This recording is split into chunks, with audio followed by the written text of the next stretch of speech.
generalmente de inicio con síndrome Zika. No todos los pacientes con síndrome Zika tienen Sjögren.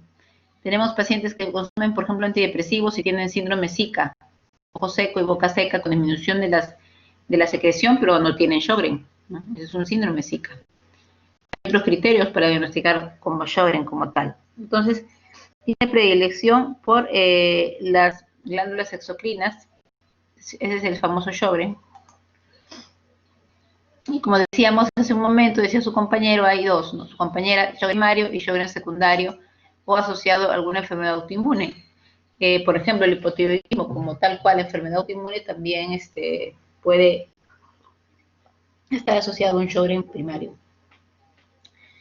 Tenemos acá datos de la epidemiología. Hay que saber que la mujer es más que el varón en estos pacientes, en estos casos, y la edad de diagnóstico está entre 30 y 50 años. Entonces, hay asociaciones del Sjögren que son las más importantes. Una es con el lupus, la artritis reumatoide y la esclerosis sistémica. Entonces, hay un porcentaje de pacientes que tienen Sjögren secundario asociado al lupus, asociado a artritis, asociado a esclerosis sistémica. ¿Y por qué es importante? Es lo que conversábamos hace un rato. Porque la mortalidad está incrementada en estos pacientes de Sjögren primario.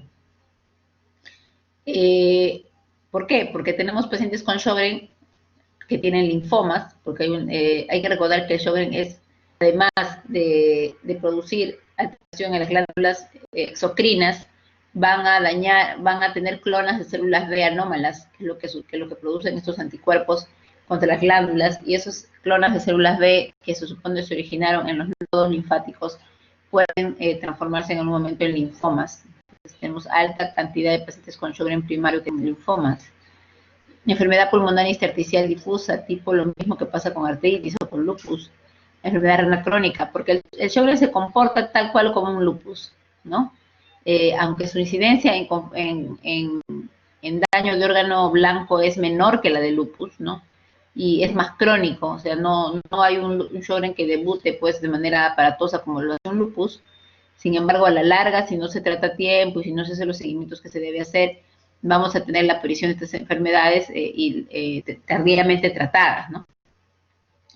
Las infecciones también, hay un riesgo mayor de infecciones, justamente porque hay disminución de la secreción, no solamente lacrimal, digamos, salival, sino también interna, ¿no? La secreción del jugo gástrico, la secreción del endocérvix de las mujeres.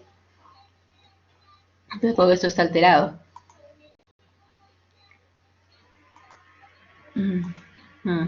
Entonces, hay factores como todo, como lo comentamos ayer, tanto para artritis, para lupus es la ultravioleta. Para el Sjögren hay factores ambientales que también pueden ser, digamos, puntos gatillos, como el Epstein-Barr, el herpes virus y el citomegalo. La célula epitelial, que es la célula que se encuentra en las glándulas, va a ser parte activa de la autoinmunidad, ¿no? Tenemos acá la célula donde va a haber gran componente, digamos, de interacción con los anticuerpos, y ellas mismas también van a crear antígenos en su destrucción celular. Esta es una glándula, ¿no? Y bueno, ya en su clase teórica ustedes lo van a ver, estamos ahorita en una situación de práctica, pero la idea es que se va a ver involucrado muchas interleuquinas, ¿no? Hay varias interleuquinas que están involucradas, célula T, célula presentadora de antígeno, la misma célula B, y las clonas de célula B, que son las más comprometidas en el Sjögren, pueden producir también, como les comentaba hace un momento, algún tipo de compromiso oncológico. Entonces, ¿qué vemos? Nuestros pacientes, como comentaron hace un momento, con síndrome Zika, ¿no? Asociado al Sjögren, vamos a tener que tiene serostomía, se queda en la boca, disfagia, porque no pueden consumir los alimentos sólidos, sin líquido, disgeusia, caries y gingivitis. Bueno, acá vemos cómo está la caries, ¿no? Pacientes que no tienen una buena salivación van a tener lesión, ¿no? Lesiones sobreinfectadas con candidiasis oral. El crecimiento parotidio en Sjögren primario es importante, porque un aumento, como comento, de las células B y todo lo que tenga que ver con nodos linfáticos van a aumentarse de tamaño, porque van a querer producir saliva, pero en realidad no es la célula glandular va a querer producir saliva, pero no es que creciendo va a poder hacerlo, sino que ya pues la autoinmunidad ha evitado que que su función sea normal. El compromiso ocular, tenemos la seroftalmia, que es la sequedad ocular, El paciente puede tener eritema, ¿no? Picor, siente como arenita en los ojos, la queratitis, que es la lesión ya de la zona de la córnea, ¿no? Fatiga visual y las infecciones, pues, en la zona de los párpados, que es la blefaritis. Entonces tenemos pacientes con mucha sequedad nasal, inclusive la secreción de la mucosa nasal está comprometida y puede haber sangrados, ¿no? Como hay disminución de la secreción en la zona vaginal, también va a haber dispareunia, relaciones sexuales con dolor. No va a haber buena secreción en el árbol bronquial, una gastritis atrófica por alteración en la secreción gástrica. También atrofia de la mucosa esofágica, porque la secreción tampoco está bien. Ya, Marjorie, ok, está bien. Pancreatitis subclínica por las secreciones también que disminuyen. Bueno, sabemos muy bien que el páncreas es una glándula, ¿no? Y afectación cutánea como piel seca. Entonces, esto es fácil de decir. No podemos decir, tiene Sjögren de por sí, si no sabemos que de verdad tenga Sjögren, porque como comentamos, puede tener un síndrome Zika simplemente. En el Sjögren en sí, en el Sjögren primario, vamos a tener lesiones muy similares al lupus, ¿no? Y a la artritis también. Entonces, podemos tener un 10% con vasculitis cutánea, úlceras cutáneas, ¿no? Eritema anular, que se ve aquí, ¿no? Eritema anular. Y la xerodermia, bueno, las lesiones de la piel, la sequedad de la piel. Vemos que la vasculitis cutánea, con que es púrpura palpable, también se puede presentar en las zonas, digamos, de los miembros inferiores, generalmente, y acá estamos con las úlceras cutáneas, ¿no? Nuestros pacientes con Sjögren primario, sin ninguna enfermedad en overlap, ¿sí? Perdón, dicho, sin ninguna enfermedad, o sea, no es un Sjögren secundario, pueden tener con primario problemas articulares. Es una artritis similar a la artritis de lupus, artralgia, artritis erosiva, atopatia de Yakut, claro, como hemos conversado ayer, va a haber mialgias y miositis. La artritis no va a demandar pues, lesiones evidentes en la zona articular, no hay erosiones ni nada, pero sí nuestro paciente tiene artritis, es una artritis por Sjögren. Entonces, es más que ahora vamos entrando en este tema, van entendiendo que diagnosticar un Sjögren es importante. Tenemos una enfermedad pulmonar intersticial usual que se da en una gran mayoría de los pacientes, para ver pleuritis y bronquiectasias también. Tenemos aquí una tomografía pulmonar, ¿no? Donde hay acá evidencia de virus infiltrado, ¿no? En esa zona. Y bueno, es importante el diagnóstico, porque si se diagnostica tempranamente tendríamos que dar ciclofosfamida, tendríamos que dar pues, exactamente inmunosupresor para disminuir el avance de la enfermedad pulmonar intersticial secundaria a Sjögren. En el Sjögren puede haber, hay compromiso cardiovascular, que va desde un fenómeno de Raynaud, que lo conversamos también, que tiene que ver con vasoespasmo de las arterias distales al frío, pero también puede haber lesión de pericarditis, hiperfunción pulmonar, disautonomía, vasculitis crioglobulinémica, ¿no? Y bueno, como hemos conversado, pues la pancreatitis aguda recurrente, ¿no? Por el compromiso propio del páncreas. Y aún más, seguimos avanzando, tenemos compromiso renal, nefritis intersticial, tenemos acidosis tubular renal, que es una cosa bien interesante del Sjögren. Nosotros hemos tenido pacientes con Sjögren primario que han hecho acidosis tubular, algunos han hecho glomerulonefritis, y necesitamos la biopsia para descartar que no sea lupus, ¿no? En realidad, estos pacientes se comportan inmunológicamente, por ejemplo, con un anticuerpo antinuclear positivo, pero cuando haces el blot de Lena, que lo vamos a revisar el viernes, cuando haces el blot, nos descubrimos que es positivo para anti-ROY, anti-LA, pero no para SMIT ni anti-DNA. Entonces tiene todas las manifestaciones similares al lupus, sin embargo su marcador de inmunidad es diferente. Entonces ya podemos, ahora lo vamos a ver más tarde en unas láminas posteriores, para ver cómo vamos a diagnosticar. Porque el marcador de anticuerpos específicos para Sjögren es el anti-RO y el anti-LA, que es el anti-SCA y el SCB. Entonces, el acidosis tubular renal, ¿no? Tenemos que puede haber varios compromisos también asociados con este. Como comentábamos hace un momento, inclusive puede tener compromiso nervioso periférico, ¿no? Y encontrarnos con pacientes con polineuropatía sensitivo motor axonal, neuropatía craneal, ¿no? Y la gran mayoría como neuritis múltiple, es lo que tenemos en el servicio. Neuropatía de fibras pequeñas, la polirradiculopatía también desmielinizante y la neuropatía autonómica. Entonces, muchos pacientes tienen estos compromisos neurológicos periféricos.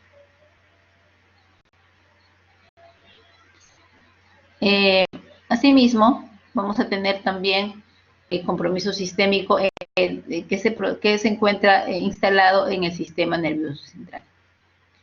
Va a haber lesiones de sustancia acá, semejantes a esclerosis múltiple, como esta, como esta, como esta. Y neuromielitis óptica también podemos tener y compromiso meningo autoinmune.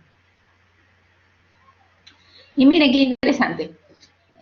Si nosotros haríamos un corte y supiéramos, y ustedes han tenido su clase de lupus ayer, vamos a recordar que hay situaciones muy similares al lupus en este caso, ¿no es cierto? Sin embargo, hay algo interesante que nos puede diferenciar, que es la gamapatía monoclonal. Como hay aumento de clonal en células B, vamos a encontrar picos, ¿no? Y gamapatías monoclonales en nuestros pacientes, ¿no?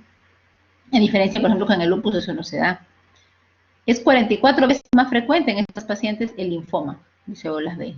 Es bastante alta la prevalencia con respecto a la población general. Por eso es importante el diagnóstico de Sjögren primario, porque este tipo de compromisos de linfoma en un Sjögren secundario es mucho menor, casi como en la población general. Estamos hablando del Sjögren primario.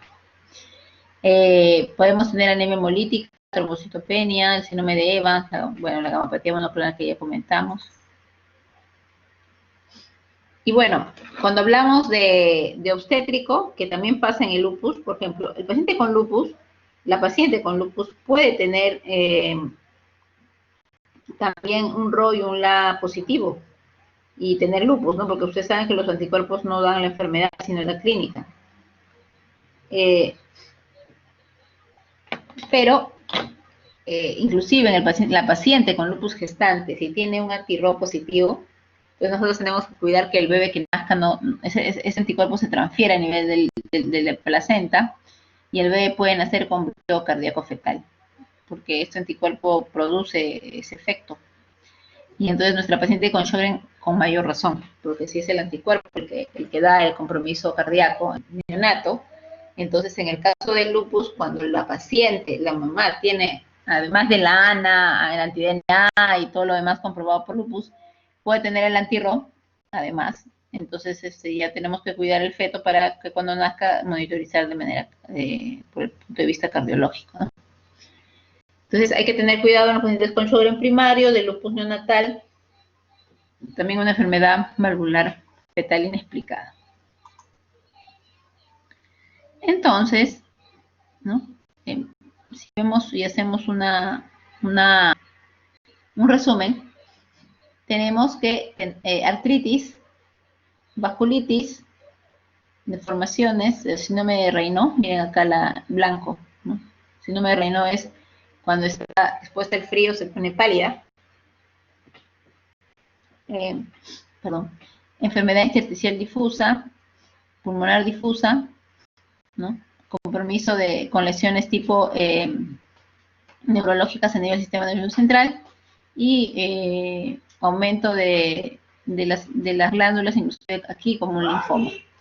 Entonces, todo este contexto clínico que vemos del Sjögren nos da una visión de qué clínica puede tener un paciente con Sjögren primario y que ninguna de estas tiene que ver con un síndrome Zika.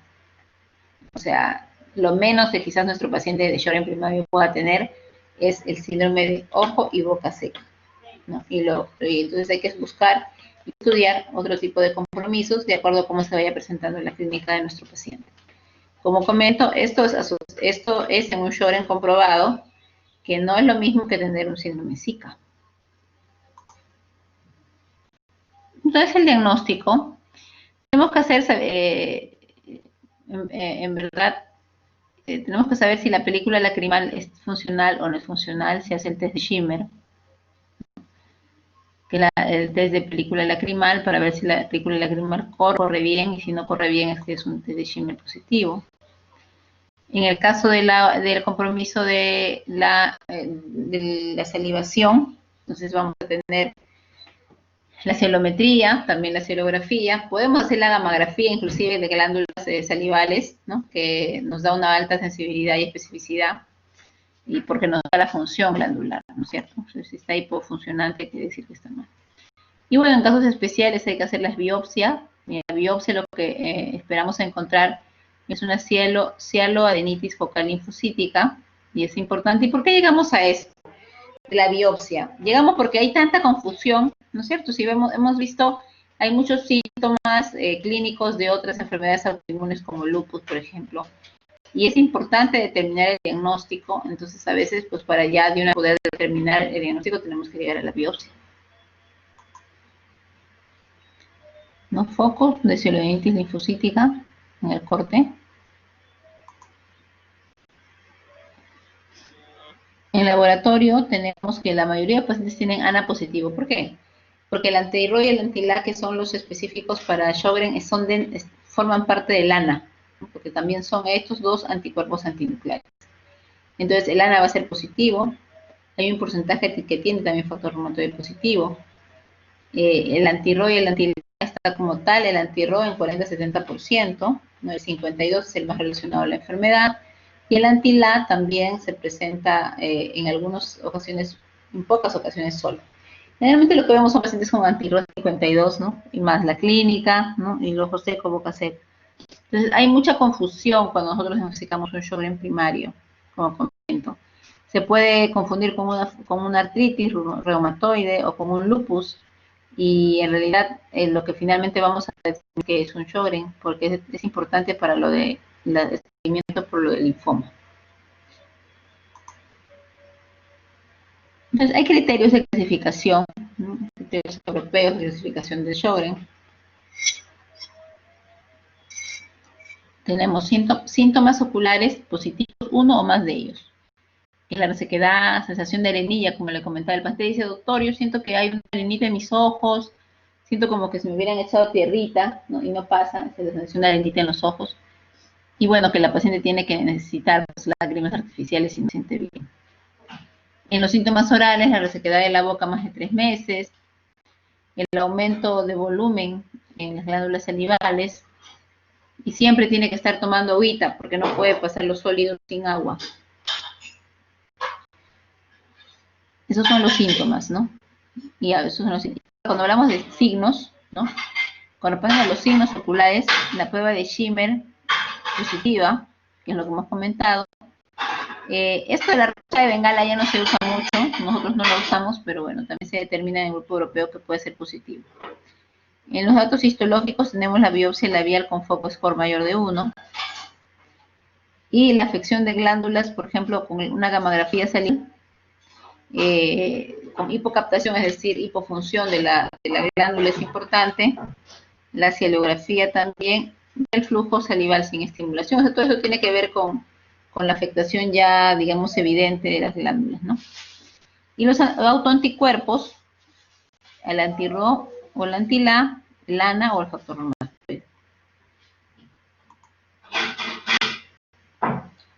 Tenemos otros criterios de clasificación, ¿no? La cielodenitis linfocítica focal, tenemos acá hay un score de la CR del 2016. Si tienes mayor de 4 puntos o igual a 4 puntos ya tienes, ¿no? Inclusive, esto es biopsia, esto es marcador de laboratorio, ¿no? Esto es examen, digamos, objetivo de la película lacrimal, de la tinción ocular desde el Rosé Bengala, el test de Schimmer, ¿no? Y este es el flujo salival. Recuerden que en ninguno de estos, cuando hablamos ya de síndrome de Sjögren primario, estamos hablando solamente de síntomas de nuestro paciente. Todos son exámenes, digo, palpables, hechos pues obviamente por el examinador.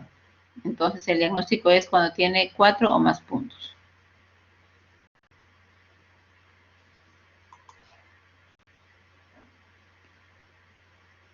Entonces, a ver, Claudia, ¿tenemos alguna pregunta con respecto a eso? ¿Qué te parece el Sjögren? Muy complicado, se confunde con muchas enfermedades.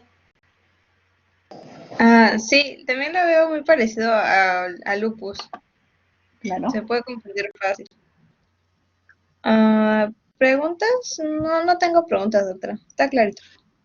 Ya. Marco, ¿y qué te parece de esto que hemos conversado? ¿Qué es lo importante de definir? Porque clínicamente se parece mucho al lupus, como dice Claudia. ¿Qué es lo importante de definir si es lupus o es Sjögren? ¿En qué? ¿Por qué es importante hacer la distinción?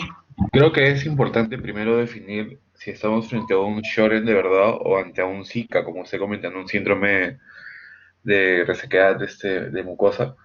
Y bueno, en el caso de confirmar que sea un Sjögren primario, evitar complicaciones futuras, pues, ¿no? O sea, diferenciarlo bien del lupus para poder evitar las complicaciones que el mismo Sjögren pueda generar. Claro, es importante básicamente, ¿por qué? Porque hay el Sjögren, el lupus, por ejemplo, el tratamiento y la guía de manejo va a depender de tal cual su diagnóstico, ¿no? En el Sjögren, si vemos, por ejemplo, crecimiento marcado de las glándulas, puede haber linfomas también en el camino y eso es importante manejar. Vamos a seguir entonces. A ver. Entonces, en realidad para el síndrome, para lo de Zika es lo que menos tenemos tratamiento, es muy difícil el manejo de un paciente con Sjögren solamente por Zika, porque no tenemos muchas armas. A ver, qué nos dijo Maribel?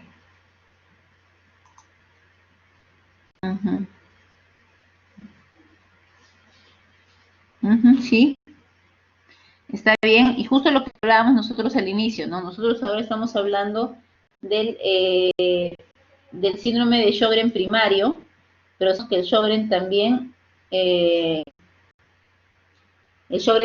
puede provocar lesiones de órganos blancos como primarios y como secundarios asociado a otras enfermedades, como dice Mario, y lo habíamos comentado también al inicio, artritis reumatoide, lupus y esclerosis sistémica a la cabeza, ¿no? Entonces, gracias Mario, está muy bien. En el tratamiento vamos a recordar que va a depender de acuerdo al compromiso y a la severidad, ¿no? Cuando hablamos de problemas oculares, vamos a ver que podemos dar lágrimas artificiales cuando tenemos zika ocular, ¿no? Lágrimas artificiales, ¿no? Algunas lesiones, inclusive geles lacrimales. Cuando hablamos de ciral, tenemos que tener mucho cuidado con la dentición, ¿no? Algunos usan pilocarpina, otros saliva artificial. Y en el caso de que nuestro paciente con Sjögren tenga artritis, que es lo más común, el paciente con Sjögren va a tener artritis, que es lo más común, podemos darle prednisona, hidroxicloroquina, ¿no?